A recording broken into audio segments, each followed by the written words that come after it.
Welcome friends. இந்த மரத்தோட இலைகள் தேக்கு மர இலைகள் மாதிரி இருக்கும். இதனுடைய பழங்கள் பார்க்க சின்ன சைஸ் அத்திப்பழம் மாதிரி இருக்கும். இது மோஸ்ட்டாக நீர்நிலைகளில் அதிகமாக முளைச்சிருக்கும்.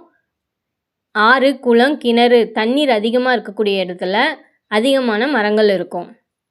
இந்த மரத்தோட பேர் என்னென்னா, இதுதான் பேய் அத்தி மரம். இதனோட இங்கிலீஷ் நேம் ஆப்போசிட் லீஃப் ஃபிக் ஆர் ரஃப் லீஃப்டு ஸ்டெம் ஃபிக்.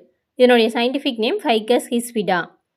இந்த மரத்தோட பழங்களை பச்சையாக சாப்பிட்டா வாந்தி, மயக்கம் வரும், வயிற்று வலி ஏற்படும்.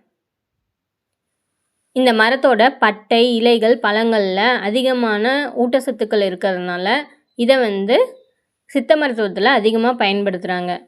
இந்த மரத்தோட பட்டையும் பழங்களும் வயிற்றுப்போக்கு, வயிற்று வலி, குடல் புண்ணு சொல்லக்கூடிய அல்சரை குணப்படுத்தும்.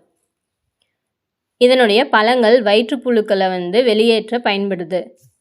இதனுடைய இலைகள் தோல் நோய்கள், காயங்களை ஆற்ற உதவுது. உடலில் ஏற்படக்கூடிய அரிப்பு, அலர்ஜி பிரச்சனையை சரி செய்ய இந்த இலைகளை மருந்தாக பயன்படுத்துகிறாங்க. நன்றி.